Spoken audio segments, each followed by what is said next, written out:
gracias, me estoy recuperando la temperatura. Muchas gracias por la invitación. La verdad es que para mí es un placer poder compartir este acto con ustedes y felicitarles por la formación de esta escuela de oncología y espero, pues les deseo que sea muy productiva, ¿no? Porque al final la educación y el compartir el conocimiento creo que es la forma que nos forma y por tanto que al final tiene una repercusión en cómo tratamos a nuestros pacientes.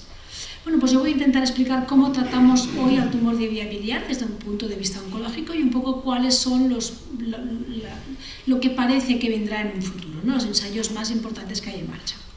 Bueno, ya se ha hablado del tema de la incidencia poco frecuente tanto el colangio como la vesícula biliar, en general en todo el mundo, con las excepciones tanto del colangio sudeste asiático, alta incidencia, como la vesícula. En España tenemos el mismo problema que Uruguay, es decir, nosotros no sabemos cuántos colangios intrahepáticos hay en España, ni cuántos periliares, ni cuántos extrahepáticos, solo sabemos las vesículas y los tumores de hígado. Por tanto, creo que un primer punto de deberes que nos debemos poner en Uruguay y en España es codificar correctamente nuestros tumores, porque realmente en la nueva clasificación que tenemos de los tumores de vía biliar ya hay un diferente código para el intrahepático, el periliar y el extrahepático. Por tanto, es simplemente el hacer el esfuerzo y asegurarnos de que cambiemos esta codificación. Así que lo tenemos en común los dos países y podemos intentar cambiarlo, porque luego no sabemos cuántos, cuando dicen es más frecuente el periliar que el intrahepático, bueno, pues en realidad esto no está tan claro, ¿no? Porque realmente no tenemos datos, al menos en nuestros países concretamente. Nosotros en España hemos creado, y esto también les invito a que lo puedan hacer ustedes, una database en el contexto del grupo cooperativo de tumores digestivos, del TTD, solo de tumores de vía biliar, y con esto sí que tenemos una idea de todo paciente que se diagnostica en tumor de vía biliar está introducido en esta database y tenemos una idea de si tenemos más intrahepáticos, más extrahepáticos, si son más metastásicos. Esta información epidemiológica la tenemos, así que también les invito a que al ser un tumor poco frecuente lo tengan reportado, ¿no? En una database nacional, porque al final si solo hacemos una institución la N es muy pequeña, pero es lo único que tenemos como información de qué situación está en nuestro país en estos momentos. Ya lo hemos dicho, yo empiezo hablando de la dificultad, de qué son tumores complejos. El tumor de vía biliar es complejo y la primera parte del por qué es complejo se ha hablado en las dos presentaciones anteriores, es por la heterogeneidad, porque no es lo mismo incluir en un mismo ensayo tumores biológicamente muy heterogéneos, con diferentes síntomas al diagnóstico, con diferente perfil molecular, por tanto esto hace que es un tumor poco frecuente y además heterogéneo, y esto le da un punto de complejidad a este tumor. Y también es complejo, en primer lugar, por el diagnóstico. Durante mucho tiempo han habido muchos colangiocarcinomas intrahepáticos que se han diagnosticado de tumores de primario desconocido. Esto, por ejemplo, en la diapositiva ven en la parte de la izquierda una serie en donde ellos analizaban retrospectivamente un grupo de pacientes catalogados como de primario desconocido y hasta un 20% analizar las características del NGS se acababa reconvirtiendo en un tumor de colangiocarcinoma intrahepático. Esto es frecuente y esto es uno de los motivos porque el colangio intrahepático está aumentando la incidencia, porque los diagnosticamos mejor, porque nuestros patólogos tienen una mejor biopsia, lo diagnostican mejor y la NGS muchas veces, si hay algún caso de duda y tú tienes un tumor de origen desconocido con una mutación de IDH1 y con solo enfermedad hepática, pues probablemente esto revisémoslo porque va a ser un colangio intrahepático. Este es uno de los motivos y el segundo es la cirrosis. Es cierto que no en todos los países, en algunos más que otros, en China pasa mucho, en todo lo que es la parte asiática, pero por ejemplo en nuestro país hay pocos colangios sobre cirrosis, pero es cierto que la cirrosis es un factor de riesgo y hay pacientes que pueden tener un daño hepático de base. Esto hace que sean pacientes mucho más complejos porque debemos tratar el daño hepático por un lado y por otro lado el tumor. Y finalmente, como muy bien han comentado en la presentación anterior, el tema de los drenajes biliares. Es relativamente frecuente en esta enfermedad tener un drenaje biliar a nuestros pacientes, sobre todo los colangios periliares o los extrahepáticos, y esto es un motivo de complicación. De hecho, ya saben que hay muchos pacientes que no se llegan a poder tratar, a veces jóvenes, a veces en muy buen estado general, pero que no los podemos tratar porque no llega a tener un buen drenaje biliar, a pesar de llevar stents, a pesar de revisarlo 3 millones de veces. Por tanto, esto es una complejidad añadida a nuestros pacientes. En esta publicación es interesante ver cómo nos cuentan como pacientes portadores de un stent biliar hasta un 43% de estos pacientes, esto se analizó retrospectivamente, tenían algún evento relacionado con este stent biliar, de los cuales el 39% eran colangitis, 29% una obstrucción de este stent biliar y un 32% tenían las dos alteraciones. Y esto es cierto, es común en estos pacientes. Hacen colangitis, ingresan, vuelve a aumentar la bilirrubina, tienes que volver a revisar el drenaje, es una complicación añadida. Y decían que hasta un 34% tenían más de un evento asociado a este catéter. Este stent. Es verdad que después también va a depender si tenemos un stent plástico o tenemos un stent metálico y dependerá de la experiencia de nuestro grupo, ¿no? en cuanto al manejo de estos stents. Hay centros donde realmente no tienen experiencia o incluso no tienen la capacidad de poner estos stents, con lo cual todavía la complejidad es más alta.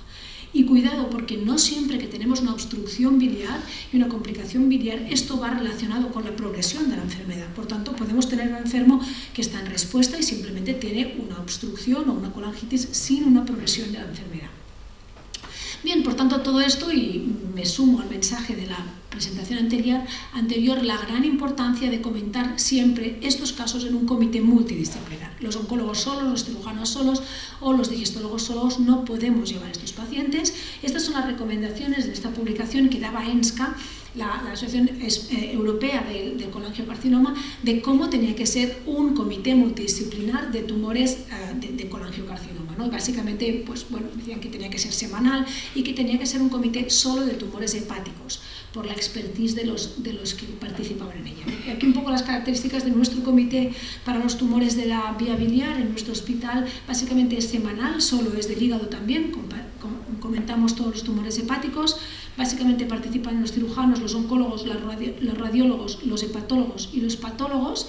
Y lo que sí es importante es mandar un resumen del paciente antes del comité, ¿no? Durante los 2-3 días antes, para que todos podamos revisar el caso y luego pues que tengamos el caso más fácilmente revisado en el comité, y en nuestro caso es en persona pero también es virtual, y esto creo que ha facilitado las cosas. Por tanto, en esta parte introductoria de cómo de complejo es este tumor, pues es complejo porque es heterogéneo, es complejo porque sigue presentando, como se ha dicho hasta ahora, un mal pronóstico. Realmente la mayoría de pacientes diagnosticados con enfermedad avanzada, porque no tienen síntomas al diagnóstico. A veces es muy complejo tener tissue de estos pacientes, incluso para poder hacer un diagnóstico, sobre todo por los pacientes con tumores colangiocarcinomas periliares y extrahepáticos, y alguna vez incluso hemos tenido que empezar el tratamiento sin una confirmación histológica. Y luego la importancia de tener un comité multidisciplinar donde comentar estos pacientes, y como ahora veremos durante la presentación, la NGS es un must en estos pacientes, siempre y cuando luego tengamos posibilidades de tratar a los pacientes, que son otras limitaciones que tenemos. Por tanto, ya ha salido esta diapositiva, pero es importante para resumir toda mi presentación. La updated versión de las ESMO Guidelines, básicamente y de forma resumida, lo primero que nos recomiendan cuando tenemos un tumor de vía biliar avanzada es que hagamos una NGS y que sin esperar el resultado empecemos la quimioterapia con la inmuno, que es el tratamiento estándar de primera línea, y luego, pues cuando progresen, tenemos la opción de las terapias dirigidas si hay una alteración targetable, y si no, pues la quimioterapia. En cuanto a la enfermedad localizada, como ven, la cirugía sigue siendo a día de hoy el standard of care, pero luego valorar el tratamiento adyuvante. Y haré un breve repaso de la parte de tratamiento adyuvante. ¿Cómo recaen nuestros pacientes? La mayoría de nuestros pacientes van a recaer a nivel sistémico, más menos a nivel local.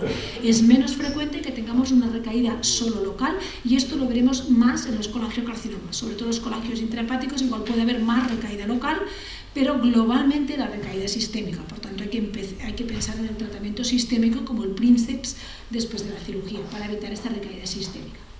También ya se ha comentado antes el estudio PILCA, que les recuerdo que es lo mejor que tenemos, pero es un estudio negativo. Esto es un estudio que por la población de intención de tratar, el análisis de supervivencia de tratar a los pacientes después de la cirugía con capecitabina versus observación es negativo.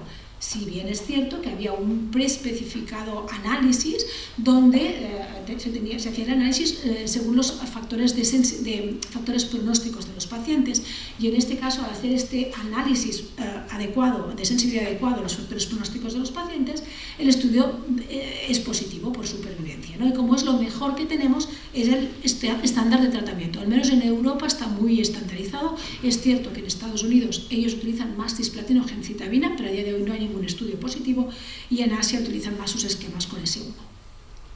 Entonces tenemos datos también a largo plazo del BILCAP. Creo que esto es importante porque tenemos estos datos ya históricos de a 5 años y a 10 años y como ven en la columna roja, bueno, es verdad que la supervivencia a 5 y 10 años es mejor en aquellos pacientes que se han tratado con capecitabina respecto a los pacientes que se han tratado con observación. Por tanto, a día de hoy seguimos tratando así a nuestros pacientes.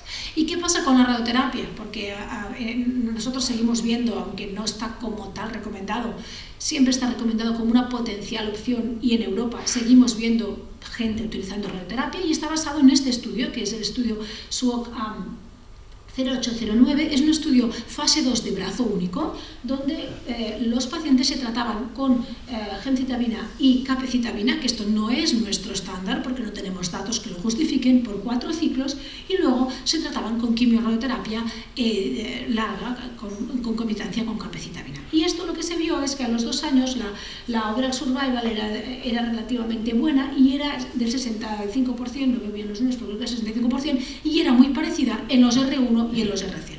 Esto ha hecho pensar que igual es así porque la radioterapia tenía un efecto sobre los R1 y esto ha hecho que se saque la conclusión de que la radioterapia es una opción de tratamiento en aquellos pacientes con una resección R1. Bueno, esto es muy limitado porque los datos son limitados, es un estudio pequeño y no tenemos datos randomizados. Por tanto, yo sigo siendo poco defensora de dar radioterapia, pero si alguien quiere dar radioterapia en estos pacientes, en cualquier caso, demos primero la capecitabina, que aunque no sea un esquema perfecto, es un tratamiento sistémico, para no comprometer la capecitabina y en la parte final, pues dar la radioterapia, ¿no? Para no comprometerlo. Bien. ¿Y qué tenemos pendiente de resultados? El estudio Ática, que hace ya bastante tiempo que acabó el reclutamiento y que estamos desde hace tiempo esperando los resultados, es el que introdujo en adyuvancia el cisplatino gemcitabina versus la capecitabina y por tanto un poco con la ilusión de que este estudio nos permita dejar la capecitabina y pasar a un régimen un poco más activo en adyuvancia, pendiente de resultados. Y lo que viene más en un futuro, pues el rol de la inmunoterapia, y a día de hoy hay un estudio fase 3, que es el estudio Artemide, que lo que hace es randomizar a los pacientes después de la cirugía de un tumor de vía biliar a ser tratado con quimioterapia sola o quimioterapia más inmunoterapia. En este caso es un anticuerpo biespecífico, rilvegostomig, que es un biespecífico contra TIGIT y contra PD-1. Vamos a ver si este estudio, que tardaremos unos años en tener resultados, evidentemente nos cambia el estándar todavía un poquito más allá. Y el rol de target therapy en adyuvancia, pues a día de hoy no tenemos ningún dato. Tenemos un estudio propuesto pendiente de empezar, donde los pacientes en adyuvancia se tratarían según la alteración molecular que tuvieran, ¿no? Es decir, que los podríamos tratar con una u otra tratamiento según qué alteración encontráramos. Esto todavía está incluso por empezar, es decir, que sería un futuro. Pasamos ya a la enfermedad metastásica, como ya les he introducido antes. La enfermedad metastásica a día de hoy, la primera línea no depende del estudio molecular, excepto si uno está en un centro donde hay ensayos clínicos y participa en un ensayo clínico dirigido. Por tanto, no esperemos el resultado del estudio molecular y vayamos directamente a la quimioterapia más inmunoterapia y durante la primera línea recibiremos estos resultados y prepararemos la segunda línea, que a veces no es fácil. Por tanto, tenemos, como saben, los dos estudios que justifican esta recomendación, que es el estudio TOPAZ y el estudio KEYNOTE 966, muy parecidos, población que es la misma, población con tumores, colangiocarcinomas, tumores de vesícula biliar, no está el ampuloma, ya sabéis que el ampuloma es un problemón porque no se incluye en los ensayos y luego no sabemos cómo tratarlos, y por ejemplo, yo no les puedo poner inmuno porque no están incluidos en el ensayo. Entonces, bueno, pues gallbladder y colangiocarcinoma avanzados que pueden haber recibido cirugía y tratamiento adyuvante, pero más de 6 meses, tienen que haber recaído más de 6 meses del fin de la adyuvancia, y los pacientes se randomizaban o bien en el estudio TOPAZ a durvalumab gemcis por 6 meses y durva de mantenimiento, o lo mismo con placebo, y la única diferencia es que el estudio KEYNOTE, que tenía una N más considerable, lo que hacía era pembrolizumab como máximo 52 ciclos, es decir, se podía continuar hasta este tiempo, paraban el cisplatino a los 6 meses y la gemcitabina hasta progresión a toxicidad. Es la única diferencia. Pero también es cierto que era a criterio del investigador, es decir, que si uno participaba en el KEYNOTE y a los 6 meses quería parar la quimio y seguir solo con pembrolizumab, también estaba permitido. Por tanto, bueno, pequeñas diferencias entre ellos, objetivos de supervivencia, y como saben, los dos estudios son positivos, moderadamente positivos. Es verdad que no es una gran diferencia entre los dos brazos. hazard ratio inicial de Topaz fue de 0,80, pero como ven las curvas son diferentes. En el estudio Topaz las curvas van juntas los 6 primeros meses, incluso se entrecruzan y luego se separan y cada vez se separan más, de manera que tenemos un beneficio en la cola de la curva que no tenemos tan claro en el keynote. En el keynote las curvas se separan enseguida, en los 2 meses, y mantienen la misma separación durante toda la evolución, pero no hay este beneficio en la cola de la curva. Hazard ratio inicial de Topaz 0,80, hazard ratio inicial del keynote era de 0,83 y se mantiene más estable durante toda la evolución de la enfermedad. No hay tanto cambio. En el keynote, conforme iba avanzando la curva, se han ido presentando updates de la supervivencia y a los 3 años la hazard ratio era de hasta 0,74. Le favorecía la evolución de la curva. En cuanto a PFS, en el Topaz pasa lo mismo. Cuando llevamos los 4 meses de PFS, en donde las curvas van juntas, y a los 4 meses se separan y se mantienen separadas con la misma diferencia, que es aproximadamente un 10% de diferencia de PFS entre los dos grupos de tratamiento. En Keynote no hay diferencia en PFS. Entonces esto lo podemos interpretar de diferentes maneras. Una potencial interpretación es que a veces es difícil valorar la respuesta de los pacientes con tumores de vía biliar, sobre todo los periliares y los extrahepáticos. Estos también están incluidos en el Topaz y ahí sí se vio diferencia, pero aquí lo que es cierto es que no hay diferencias en PFS.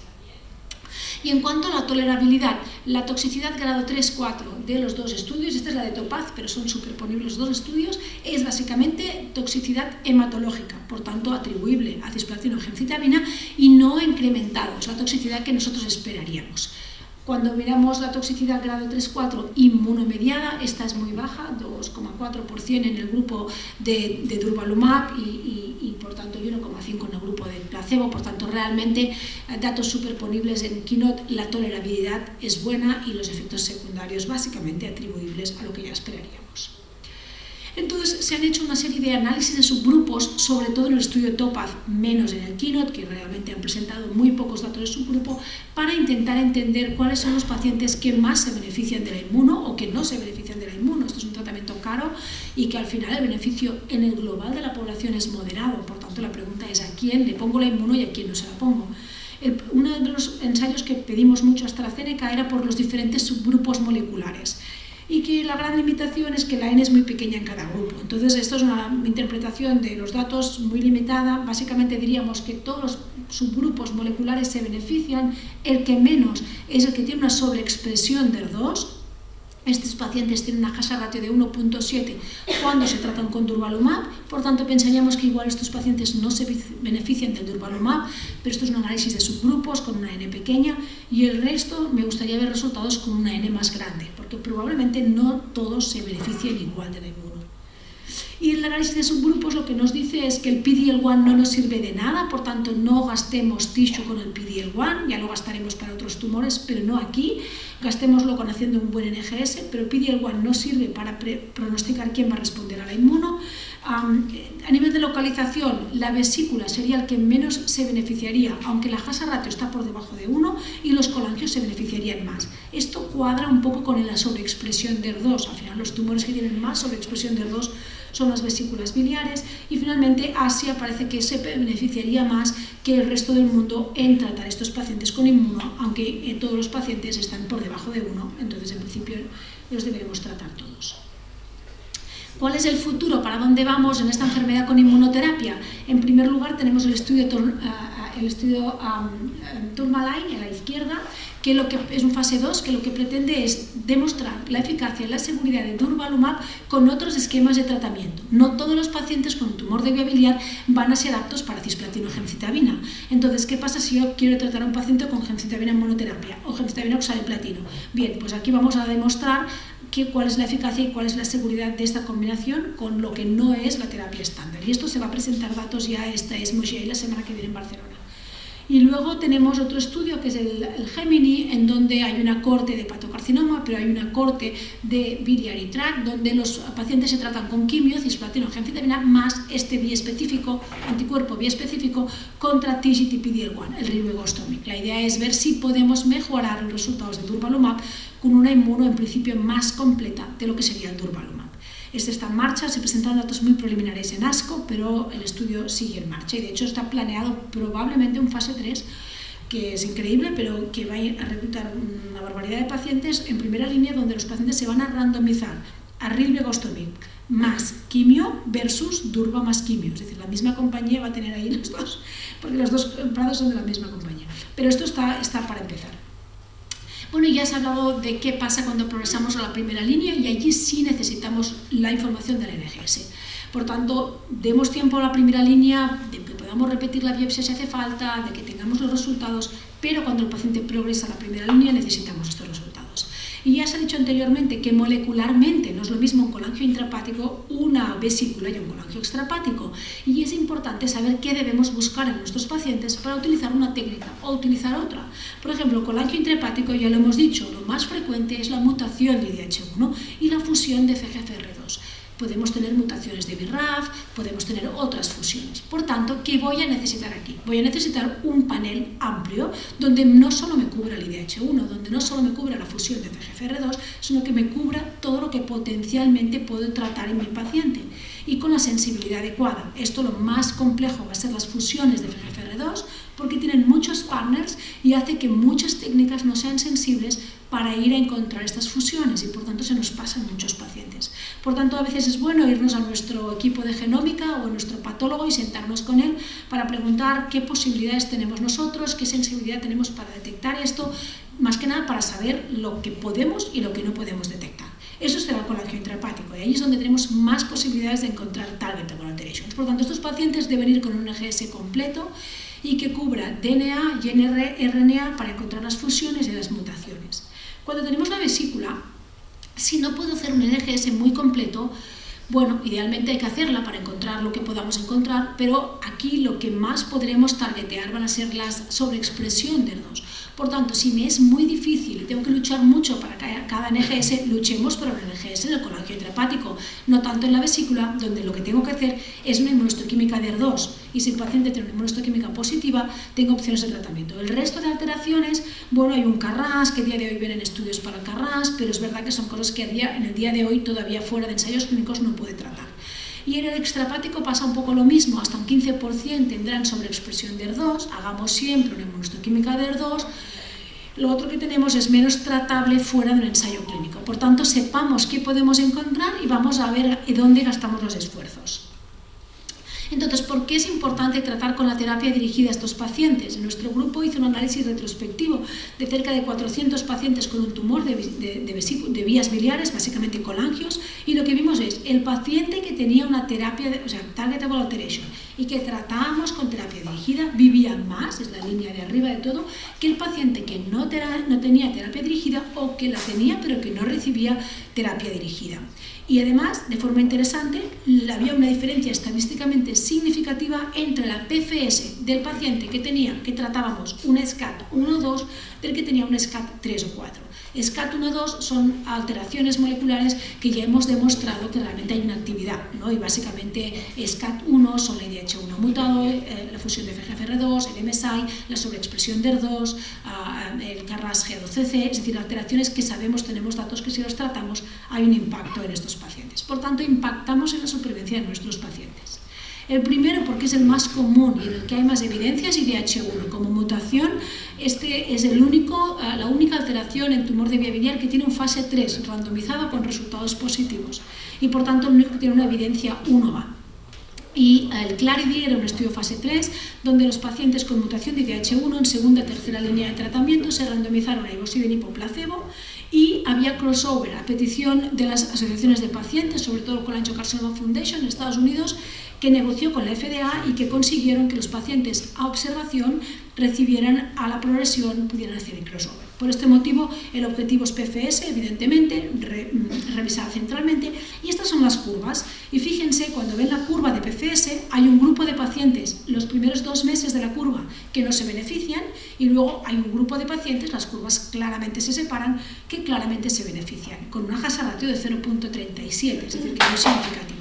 ¿Cuáles son los pacientes del principio de la curva y del final de la curva? Pues todavía no lo sabemos. Todos tienen mutación de IDH y no sabemos cuáles son los pacientes, pero realmente el estudio es claramente positivo.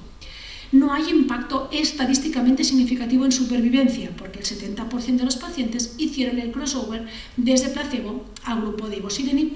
Cuando se aplica un análisis estadístico ajustado por el crossover, entonces la hazard ratio sí que era positiva, 0.49, que bueno, esto está bien, pero igualmente entendemos que si el 70% de los pacientes hacen crossover, no va a haber impacto en supervivencia, lógicamente.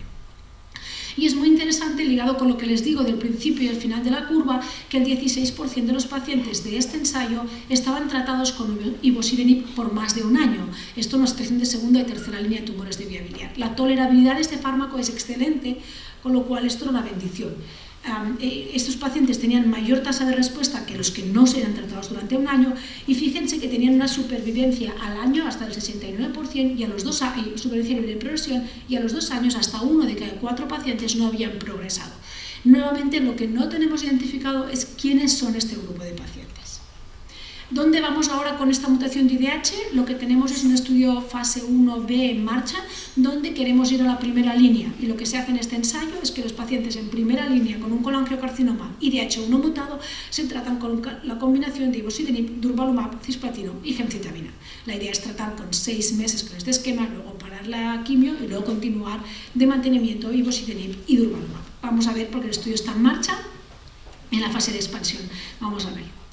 Y pasamos al siguiente target, fusión de FGFR2. Como les digo, es mucho más complejo. Encontrar la mutación de IDH es fácil, porque son 4 mutaciones. Esto, con cualquier test que teste IDH, es sencillo. La fusión de FGFR2 es muy compleja de encontrar, como he dicho, por la gran cantidad de partners que tenemos, y ahí hay que esforzarse para ver si nuestro test nos va a captar estas fusiones.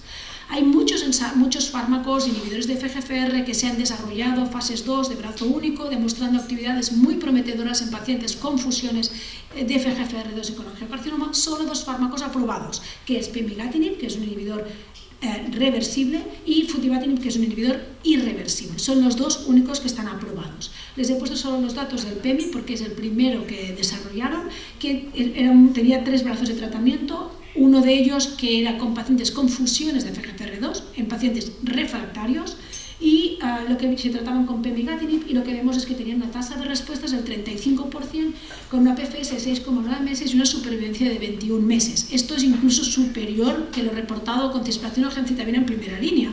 Por tanto, realmente estos son fármacos que cuando encontramos la fusión son realmente activos. Lo que no demostró este fármaco es actividad en pacientes con otras alteraciones de FGFR, por tanto, mutaciones, amplificaciones o sin alteración. Por tanto, si tenemos una mutación de FGFR, este no es un buen fármaco, solo si hay una fusión. ¿Y hacia dónde vamos con los inhibidores de FGFR? Hacia la secuenciación, igual que el pulmón. ¿Vale? Intentamos poner en primera línea estos fármacos y fracasamos por el tiempo que tardábamos en encontrar la fusión y porque la incidencia era más baja de lo esperado. Y ahora vamos a la secuencia. Este fármaco, tinengotinib, que es un inhibidor de tirosin quinasa, un súper potente inhibidor de VEGF, es tan potente que provoca unas crisis hipertensivas que nos hacen sufrir una barbaridad, pero que cuando se controlan va bien, pero es muy potente inhibidor de VEGF, y que demostraron en este fase 1, donde se trataban pacientes con colangiocarcinoma, fusión de FGFR2, previamente tratado con otro inhibidor de FGFR, como pemigatinib o futibatinib, demostraron una tasa de respuesta del 30%, que esto es realmente alto en esta población. Y ahora tenemos un fase 3 en marcha que está reclutando muy bien, que incluye estos pacientes que tienen la fusión, que se han tratado previamente con un inhibidor aprobado por la FDA, que esto sería el PEMI o el FUTI, y cuando progresan se incluyen al ensayo y se randomizan a tinengotinib versus quimioterapia. Entonces, el objetivo es PFS y vamos a ver, pero si este estudio es positivo, estableceríamos una secuencia de tratamiento de inhibidores de FGFR en esta población tan específica. Y luego HER2. HER2 ya me han escuchado otras veces, es un target que me gusta mucho, y me gusta porque HER2 es el único target a día de hoy claro de las vesículas biliares, y estos pacientes tienen muy mal pronóstico y muchas otras pocas oportunidades de responder. HER2 tiene también muchos fármacos a día de hoy en desarrollo, algunos de ellos más disponibles que otros. Este zanidatamab es el que a día de hoy todavía está poco disponible, al menos nosotros en Europa todavía lo tenemos difícilmente disponible. Zanidatamab es un anticuerpo biespecífico contra 2 epitopos de HER2 y demostró en un fase 2 con 87 pacientes con tumores de vía biliar y HER2 overexpression, la mayoría eran vesículas biliares, una tasa de respuesta del 41% con una duración de respuesta, que es lo más bonito de un año.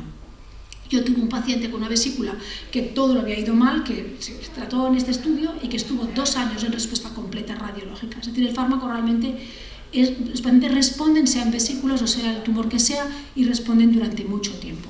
Entonces, ¿qué tenemos hoy? ¿Dónde nos movemos con este fármaco? Otra vez, a la primera línea.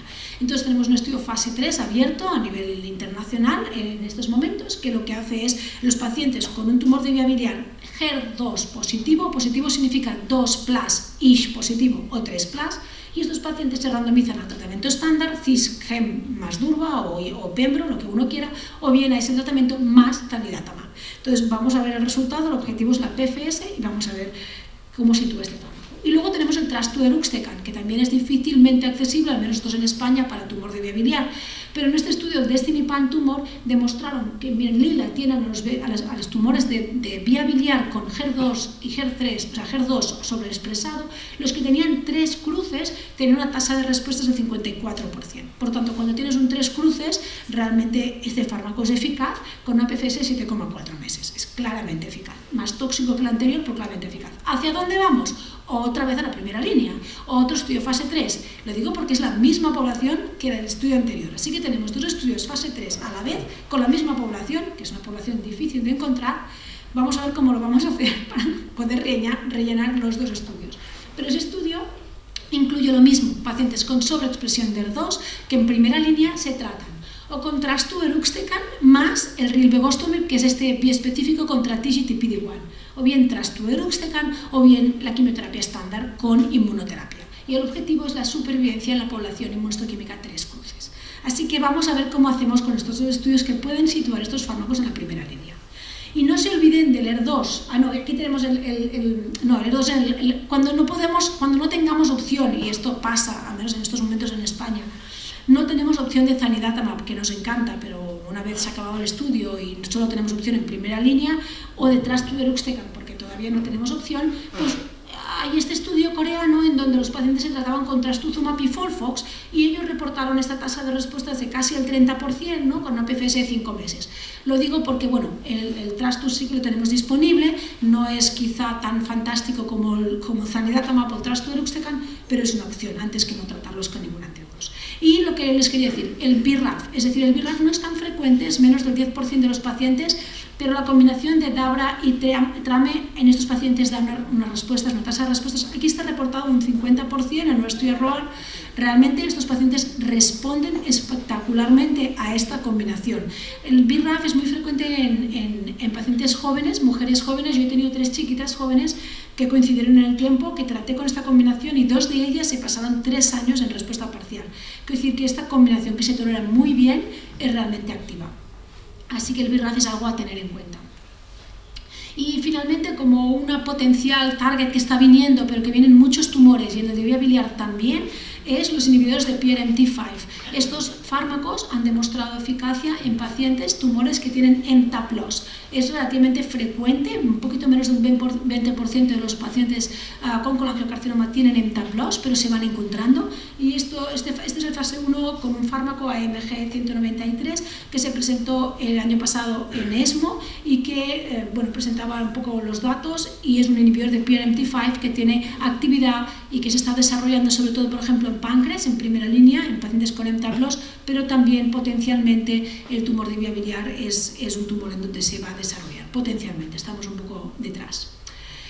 Bueno, y a los que no encontremos una target therapy o no dispongamos de fármacos para tratar al paciente, porque esta es otra dificultad que tenemos en los países en que no tenemos todo disponible, pues tenemos la quimio, cambiaremos de cisplatina o gemcitabina a 5-FU-based chemotherapy. El FOLFOX es el que tiene el estudio fase 3, pero también les digo que a mí no me pasa nada por poner un FOLFIRI, quiere decir que a veces depende del paciente, pues el FOLFOX es una opción, FOLFIRI con menos evidencia igual también es una opción. Por tanto, el tumor de vía biliar es heterogéneo y esto le da complejidad al tumor, seguimos teniendo un mal pronóstico. A nivel de adjuvancia, hoy 6 meses de capecitabina es el estándar, al menos en Europa, con la evidencia que tenemos. La primera línea, cisplatina o gemcitabina, inmunoterapia, es el estándar de tratamiento, allí donde se aprueba la inmunoterapia, más incluso de lo que pensábamos cuando vimos los resultados la primera vez, pero es así. No tenemos ningún biomarker para saber qué pacientes se benefician o no de la inmunoterapia. A día de hoy los tratamos a todos. Pero insisto, también es importante registrar estos pacientes en todos los países y tener luego los datos. Nosotros ahora le estamos sacando a nuestro database cómo van estos pacientes en España, porque tenemos los datos de los estudios internacionales, pero es bueno que lo tengamos registrado. La target therapy, sobre todo mutaciones IDH1, fusiones de FGFR2 y amplificaciones de ER2, es lo que más.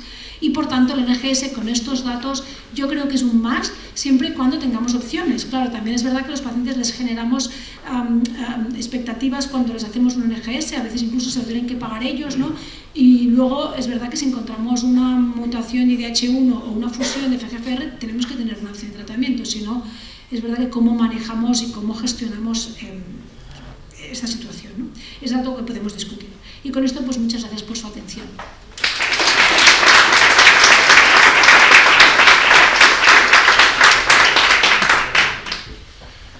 Muchas gracias, doctora Macarula, por la exposición. Bueno, la idea es aprovechar esta instancia, plantear